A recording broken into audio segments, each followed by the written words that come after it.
Bonjour à tous, rebonjour. Donc, dans cette vidéo, on va s'attaquer au casque. C'est pour ça que j'ai partagé mon écran pour être certain que vous ayez l'image de référence de temps en temps sous les yeux. Première chose que j'ai constatée en vue de face, en vue de front, quand on affiche tout, c'est qu'au niveau de la silhouette globale du visage, c'est fort rond. C'est-à-dire que je me rapproche plus d'une forme éventuellement d'homme, mais ça manque de féminité, vu que le robot ici est une petite touche féminine qui est là. Je vais m'arranger pour que la largeur ici soit plus importante et affiner la zone ici des joues, ça ce sera plus tard. Maintenant, globalement, le crâne a tendance à plus se rapprocher de la forme d'un œuf sur sa pointe, et donc la partie ici du haut sera plus étirée. Donc je vais activer le backslash pour masquer ce qui ne m'intéresse pas. Shift Z et sélectionner donc mes points. Ah, il en manque un petit ici. Hop. Pour avoir quelque chose de plus rond. Donc je déplace vers le haut et vers la gauche, donc en Z et en X. Voilà, pareil pour le paquet de points ici. Ça, je vais juste remonter un petit peu en Z. Ça aussi. Oups. J'ai oublié un point. Hop. Donc voilà. Ici d'ailleurs, que j'en suis là, les points sont fort rapprochés ici. C'est pas très joli d'ailleurs. Je vais les remonter un petit peu. Donc, je vais faire un Shift Z. Je vais faire un isoler la sélection également. CTRL 3. Voilà. Et ça, je vais remonter. Ah voilà, il y a un point derrière que j'avais oublié. Donc, il y a 6 points à remonter ici. Vous pouvez les remonter un petit peu. Ça devient un peu fouillis à un moment donné parce qu'en fait, il y a des points qui sont devant, il y a des points qui sont plus à l'arrière et qui viennent se superposer. Donc n'hésitez pas à repasser en Shift Z pour vérifier ce sur quoi vous travaillez pour le moment. N'hésitez pas à tourner autour de votre objet pour vérifier la sélection. Donc voilà, j'ai remonté le paquet de points qui était là, qui était fort resserré. Au niveau de la silhouette globale, je pourrais maintenant peut-être retravailler un petit peu plus l'arrondi ici. Donc en travaillant par ligne de points. Et après, on va marquer le détail. Alors pour marquer le détail, c'est la deuxième itération déjà de cette partie ici. On a intérêt à fonctionner par étapes. Et le fait de faire les étapes dans un certain ordre va vous faciliter en fait les choses pour la suite. Tiens, pourquoi ils sont là-bas? Ils sont plus bas. Ok. Donc voilà. Alors, la toute première étape à faire, j'aurais eu tendance à tout biseauter, déjà au niveau des bords de l'objet, comme je l'ai fait pour la partie avant du casque, mais je n'ai pas prévu une chose ici dans mon volume, c'est la partie un peu extrudée qui vient ici, qui reprend un peu l'ensemble de la structure du casque. Alors, l'intérêt à extruder un petit peu tout le volume qui est ici, c'est que c'est un peu bas, déjà ici, par rapport aux autres, donc je devrais de toute façon remonter les points. Et donc, je vais venir faire une découpe ici et marquer la différence de niveau entre cet élément-là et cet élément-ci, qu'au final, je vais peut-être faire carrément, que je pourrais désolidariser. Je ne vais pas le faire. On va juste faire l'équivalent d'une petite marche, je pense, à ce niveau-ci. Mais donc, la forme qui est là, là, pour la faire ressortir, il va falloir redécouper. Là, il n'y a pas le choix. Donc, je vais déjà redécouper ceci en deux. Pourquoi en deux? Pour avoir un point de contrôle pour l'angle qui est ici, à terme. Donc, le point qui est actuellement là viendra ici. Donc, ça, c'est ce que je projette de faire par la suite. Donc, ça, vous voyez où je vais, vous voyez pourquoi je fais ça. Et ensuite, je vais découper jusqu'ici. Donc, je vais ajouter un point qui va tomber au milieu de la face qui est ici. Alors, est-ce que je recoupe en deux déjà maintenant ou pas? Je ne vais pas le faire tout de suite. Maintenant, ça me permettra d'avoir quelque chose de plus homogène, hein, parce que j'ai un grand polygone ici, puis des petits là. Est-ce que je le fais ou est-ce que je ne le fais pas? Allez, je le fais, soyons fous. Voilà, je vais prendre le couteau et je vais venir découper d'ici à ici. Donc, de ici, voilà, je vais venir ici, ici en dessous. Alors, est-ce que je poursuis ma découpe de ce côté-ci? Pas forcément, pas forcément, pas forcément. Si, là, ici en dessous, si je vais devoir le faire un petit peu, en fait. Je vais venir jusqu'ici, là, et là, là, je suis à l'intérieur de l'objet.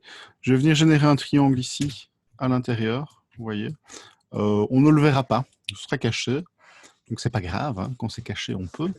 Et ça m'aidera pour marquer les différences de niveau. Donc, au niveau de la zone que je vais faire ressortir, j'ai toute cette partie-ci, tout le haut du casque. Et je vais aller jusqu'à... Réfléchis. Pas évident, hein. Donc là, on a le prolongement qui vient là. On va essayer, hein. On va essayer. Donc, en termes de face, ce que ça donnerait, je vais partir avec le cercle de sélection, ce sera plus facile, c'est toute cette zone-ci. Hop, hop, hop, hop, hop, hop, hop. Voilà. Tout ceci, je vais l'extruder, je pense. Je regarde quand même, j'essaie de calculer quand même un petit peu mon coût. Ça me ferait éventuellement le petit liseré qui est là, dans la foulée. Bon, je ne comptais pas le faire, mais pourquoi pas. Et ça m'aidera à bien marquer le décalage ici. Donc on va essayer. Au pire, je recommencerai une troisième fois cette vidéo. Je rappelle que pour l'extrude, j'avais activé une option ici, X, Y, Z. Ça va me permettre de ne pas devoir réaligner les points. Voilà, et donc je ne vais pas me priver de cette possibilité de ne pas pouvoir réaligner mes points ici. Alors, ce que je pourrais supprimer, tiens, me dis-je en voyant ceci, c'est peut-être cette ligne de segment-ci. Je sais que je l'avais ajoutée pour avoir le même nombre de segments que sur l'élément qui est devant, mais je me dis qu'il n'est a priori pas nécessaire. Donc je vais le supprimer, ça me facilitera la vie pour la suite. Puis s'il faut, je le rajouterai, mais j'essaie de le dissoudre, voir si on ne peut pas s'en passer. Voilà. Donc là, j'ai ma partie extrudée. Et je vais repositionner, donc je vais faire la marche, si vous voulez. La marche qui commence là. Voilà. Et je vais repositionner. Alors, je vais prendre les 4 points qui sont ici. Tiens. Tiens. Pourquoi est-ce que j'ai un double point là? Je ne sais pas. Donc, je vais prendre le point extérieur ici. Et le déplacer. Ça, c'est bizarre, ce petit truc-ci. J'ai du mal découper tout à l'heure. Donc, ces deux points-là, je vais les fusionner ensemble, en fait. Déjà, je vais le faire tout de suite. Donc, je sélectionne les deux points. M et last. Gauche, droite. M et last. Voilà. Donc, ça, c'est parce que j'ai mal fait ma découpe tout à l'heure. Donc, ici, je crée donc l'escalier dont je vous parlais pour avoir le rebord qui est ici, qui va s'affiner petit à petit. Donc, ce point-ci sera plus rapproché du centre qui est ici. Donc, je vais le déplacer, je dirais, naturellement. Je vais voir s'il n'y a pas éventuellement un outil qui est le Vertex Slide, qui va vous permettre de faire glisser, voyez, votre point directement sur le segment. Ça, je pense que ça va vous être utile. Ça évitera de déplacer les points dans 36 axes en parallèle. Edge Slide, c'est peut-être bien le seul moment où on l'utilisera. Ici, donc ça le permet de... Ouais, ça je vous invite vraiment à l'utiliser. Ici par contre, je peux peut-être garder un décalage plus marqué. Voilà, ceci, il est un peu trop rabaissé, je vais le monter. Alors, y a-t-il un raccourci pour l'Edge Slide? C'est le Shift V. Voilà, si jamais vous voulez l'utiliser, je vous encourage à utiliser le Shift Slide. Je sens que c'est un outil qui a du potentiel, donc qui va préserver un petit peu la structure et vous éviter de trop la déformer. Attention qu'ici, il a recréé toute une série de faces avec l'extrusion. Donc, si je désactive l'outil miroir, ici, vous avez 1, 2, 3, 4, 5 face à supprimer. X fait 6. Je réactive l'axe des X. Voilà, pour ce point-là. Ici, la face est fort orientée vers l'extérieur, donc le côté marche ça ne va pas bien marcher, sans vouloir faire de mauvais jeu de mots. Donc je vais devoir repositionner quand même un peu plus les points vers le bas et peut-être remonter ces points-ci vers l'intérieur pour marquer un peu le pli, si je puis dire, qui vient à ce niveau-ci. Et donc ce que je vous avais dit tout à l'heure, c'est que ce point-là, ce serait le point qui est le plus bas. Donc Shift Z, je vais prendre tous les points qui sont... Allez, ainsi. L'outil de sélection qui ne veut pas... Voilà. Tous les points qui sont ici. On va peut-être regarder en vue de profil. Voilà, donc c'est 8.6. Ça laissait 9.6. Je vais les remonter déjà un petit peu. Et pour déplacer mes points, ben, je vais vraiment regarder, tourner autour de l'objet, bien réfléchir à l'axe dans lequel vous devez déplacer les points. L'idée étant de ne pas trop casser la structure de base. Maintenant, on doit quand même la casser un petit peu pour avoir le résultat souhaité. Donc, c'est ceci qui remonte. Principalement, ces 5 points-là qui sont à remonter pour avoir le coin qui viendrait ici, qui sera marqué. Ces 2 points-ci, on pourrait également les remonter. Donc, je ne vais pas faire le slide, je crois, là-dessus, parce que ça ne fonctionnera pas bien. Je vais le faire en vue perspective. Alors, sur l'axe Z et X, pour faire le déplacement Z et X, pour que le mouvement de la souris corresponde au déplacement des axes dans le viewport, arrangez-vous pour bien voir les deux axes. Et là, vous pouvez cliquer sur le carré vert et faire le déplacement. Si vous voyez l'axe X comme ceci, en déplaçant un petit peu la souris sur le plan de travail, ça va projeter le point très loin. J'avais utilisé, enfin j'en avais parlé déjà, mais donc je rappelle cet élément-ci qui devrait être un peu plus carré. Là, je me demande si je ne pourrais pas slider les points. Un petit peu pour que la forme ici soit un petit peu plus carrée. Ça, vous pouvez faire un slide comme ceci. Donc voilà pour cette première étape. On pourrait effectivement maintenant, j'aurais pu faire la découpe jusqu'ici à l'arrière, en fait. D'ailleurs, on va le faire. J'aurais pu faire un loop cut, en fait, plutôt que tout ce que j'ai fait. Ça fait un peu de cheapo. Vous m'envoyez excusez, très désolé, mais ce n'est pas très très grave. Hop. Comme l'objet est petit, qu'on est en hard surface, on peut faire ce genre de choses. On ferait du low poly, évidemment non, c'est le genre de choses à ne pas faire, mais ici, ce n'est pas problématique. Donc, cela étant fait, je vais maintenant biseauter tout le pourtour extérieur des edges. Donc, ça va être un travail de sélection.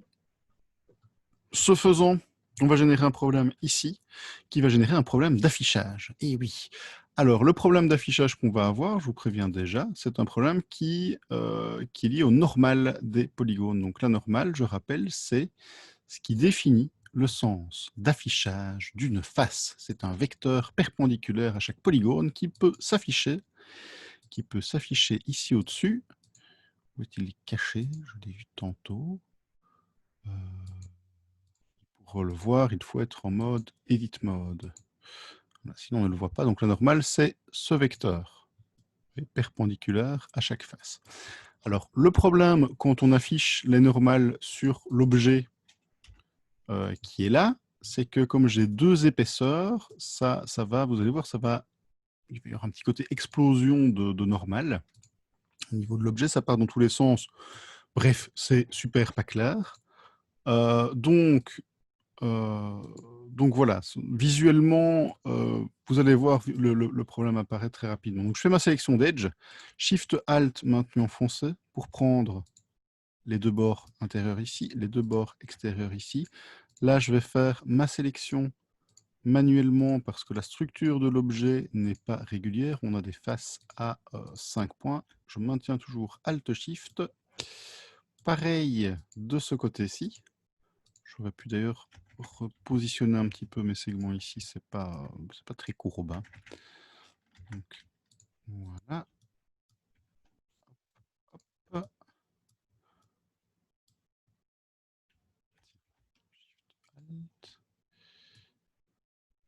Oh, ça c'est bizarre. Donc ce qui est bizarre, c'est qu'avec un Alt-Shift, il est fait la sélection ici. Ça pourrait laisser sous-entendre un problème dans la structure de l'objet.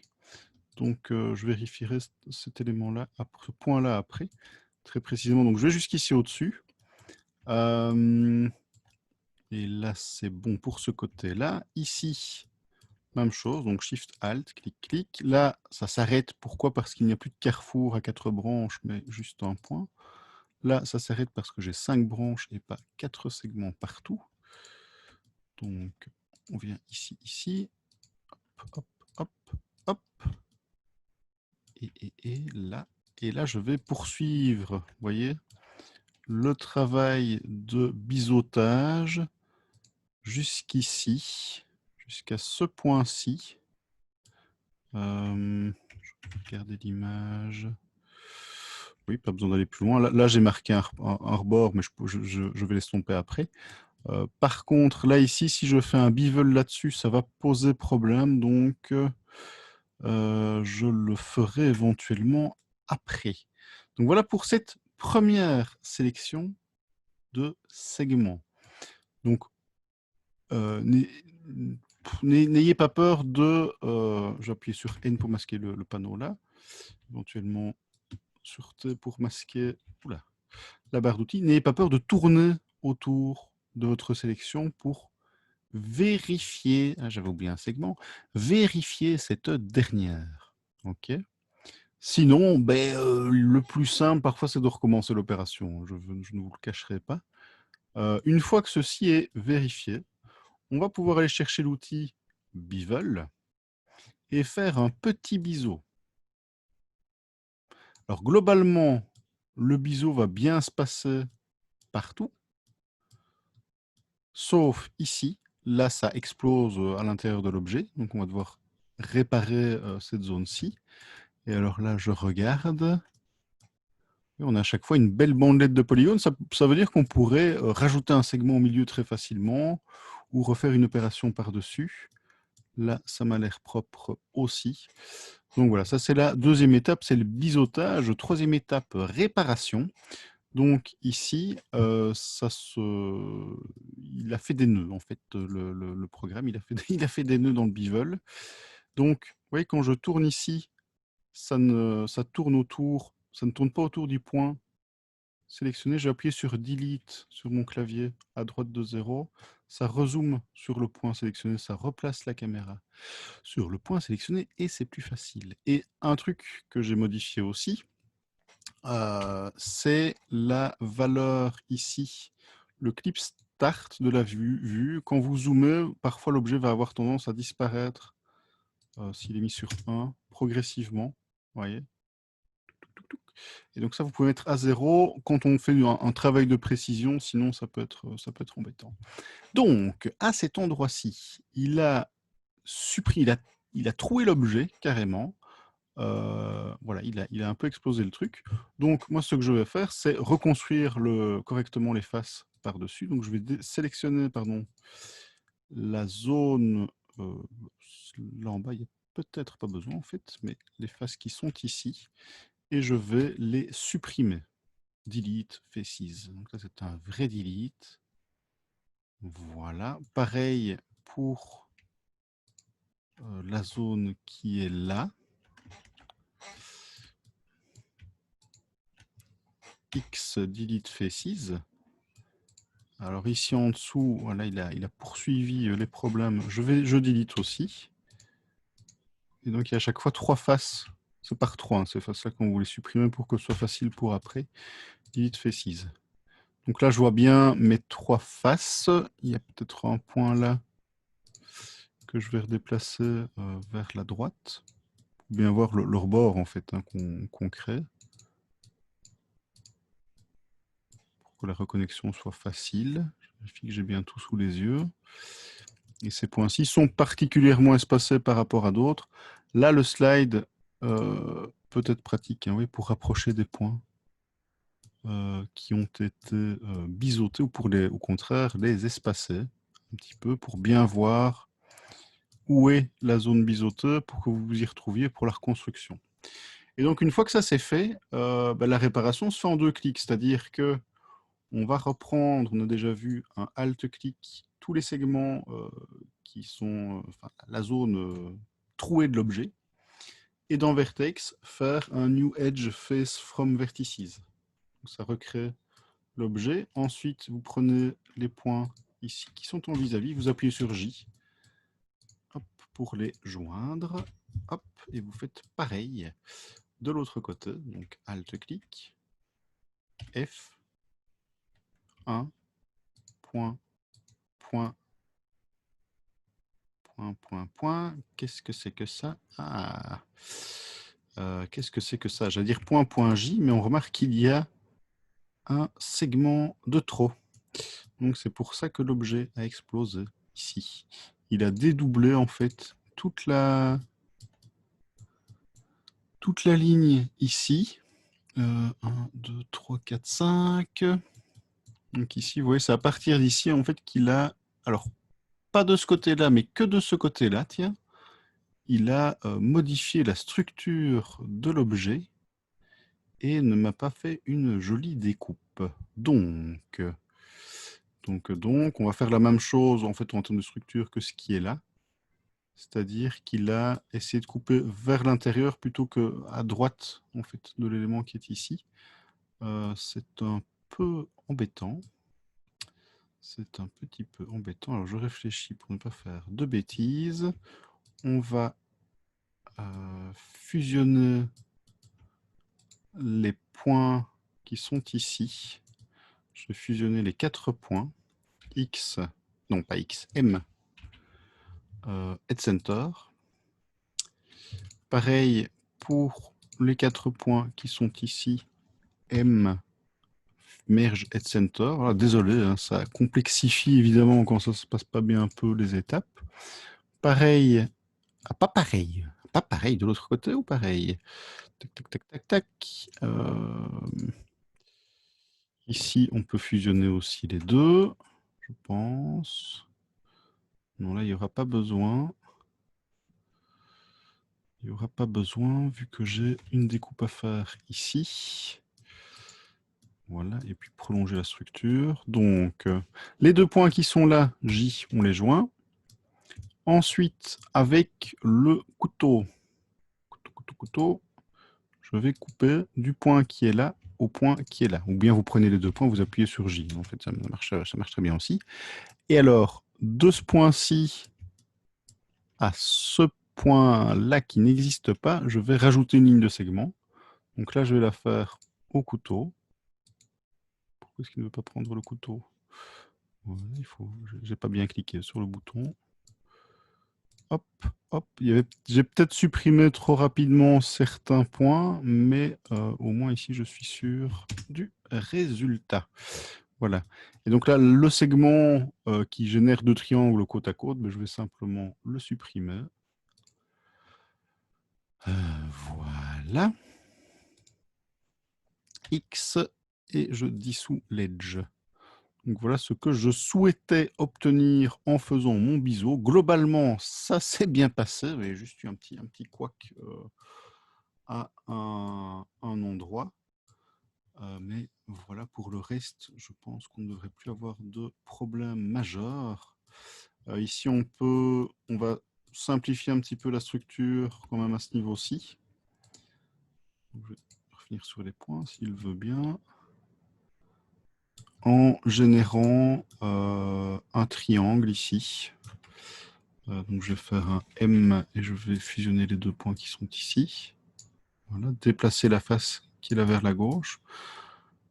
Et pareil avec les points qui sont là. Donc j'obtiens 2 triangles, ces 2 petits triangles qui ne poseront pas de problème majeur vu que l'objet n'est pas une partie souple. Ce n'est pas la partie souple d'un objet qui va être animée. Maintenant, on va checker la subdivision de surface sur l'objet. Je vous invite à ajouter également. Et on devrait avoir un bug d'affichage quand on va demander à faire un shade smooth. Vous voyez que vous avez une tache noire qui apparaît ici. Vous pourriez en avoir ailleurs, hein, d'autres endroits, d'autres moments. Globalement, c'est les normales qui ne se sont pas bien affichées. Donc, si vous avez le cas, à un moment donné ou l'autre dans votre travail, vous sélectionnez toutes les faces de votre objet et vous allez c'est Shift N le raccourci. Je ne sais plus où il est caché. Il faut venir donc sur les faces, a priori. On travaille sur les faces. Je vais faire un Shift Z pour bien tout sélectionner. Voilà. Et dans les options ici, on a la possibilité de demander à recalculer en fait la position des normales. C'est Alt N, Shift N, Recalculate Outside ici. Donc, notez-le peut-être dans un coin, le coin d'une feuille, ça, vous pourriez en avoir besoin, vraiment. Donc, voilà, c'est le petit raccourci du jour. Ça et l'outil slide, ce sont les petites nouveautés. Voilà où j'en suis sur mon casque. On voit que ben, c'est pas fini. On a encore un trou à faire ici. Vous voyez, à ce niveau-là. Donc, le trou, il va être assez simple à faire. Je vais faire ça rapidement. Hop, je vais désactiver la subdivision.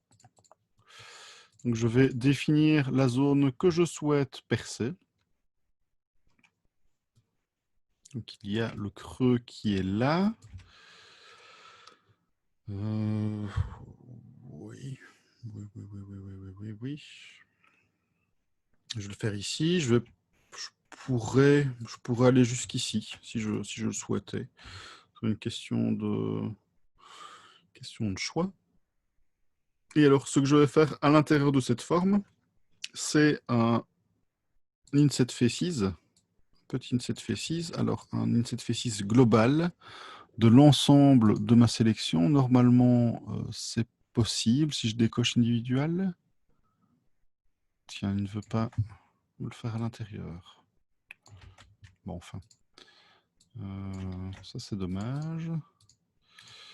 C'est le offset relative. Voilà, mettez-vous en offset relative ici. Donc, je le fais là. J'appuie sur Delete pour rezoomer dessus et pour pouvoir passer en dessous et facilement aller sélectionner les faces miroirs qui sont ici. Les 3 faces qui sont ici en dessous. Donc là, je fais également l'inset faces, un petit. Et ces faces, je les delete au-dessus et en dessous. Dans d'autres softs, vous aurez l'outil Bridge qui vous permettra de reconnecter facilement les choses. Là, je ne l'ai pas vu, en fait, au niveau polygonal. Donc, en attendant, ce que je fais, c'est qu'au niveau des edges, je vais sélectionner, je vais passer sur l'outil de déplacement, Alt ici, la zone qui est ici ouverte.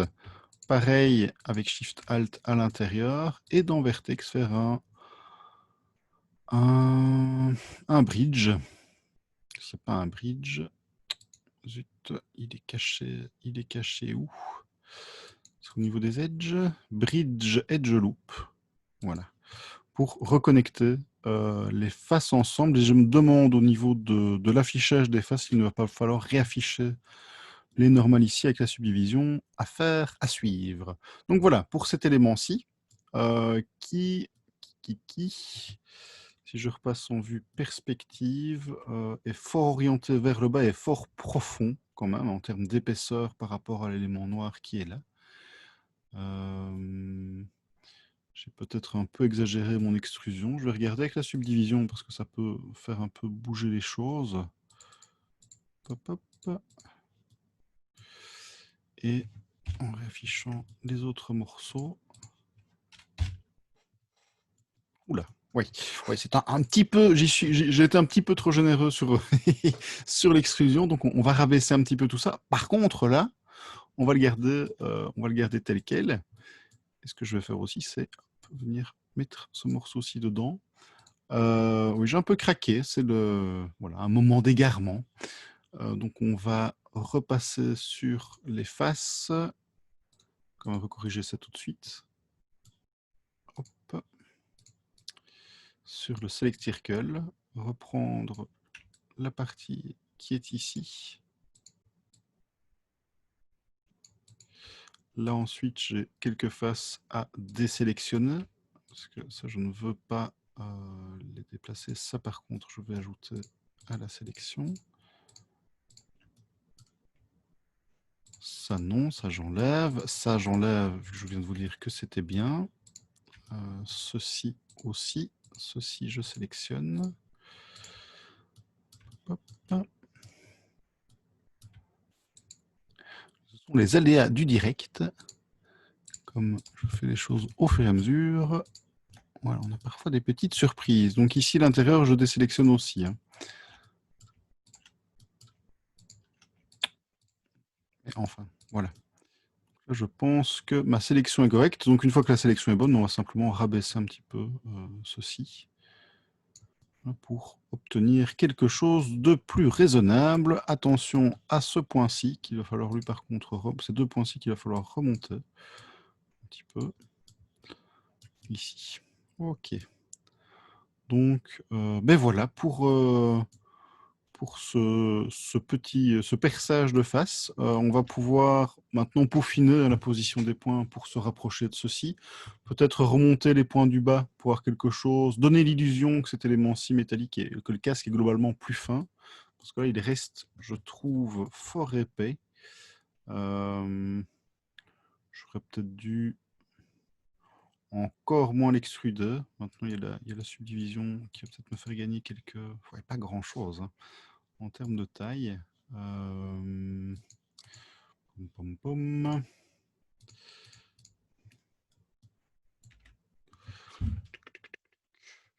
Ouais, bon, on va le garder comme ça. Hein. On pourrait le refaire, mais non. Voilà, je n'ai pas le courage de le refaire et puis je dois avancer sur la suite des vidéos. Donc, le petit creux que je viens de faire ici, ce sera le même principe ici. On découpera 8 points dans l'objet, comme pour l'œil. On extrudera avec l'espèce de pont que l'on fait entre les faces avant et arrière de l'objet. Donc, ce sera la même chose. Pareil pour l'élément qui est ici. Et ici, ce que je vais maintenant faire, c'est retravailler, redessiner quelque part la position des points pour me rapprocher de la structure finale. Peut-être faire un biseau ou deux, mais globalement, rien de neuf et rien de très compliqué. Et ce sera pareil pour à peu de choses près les éléments qui restent à faire. Donc, je vais vous montrer quand même comment je fais tout ça. Et on se retrouve donc dans la prochaine vidéo. À bientôt et n'oubliez pas de faire un petit break de temps en temps et bon travail. C'était François Villers.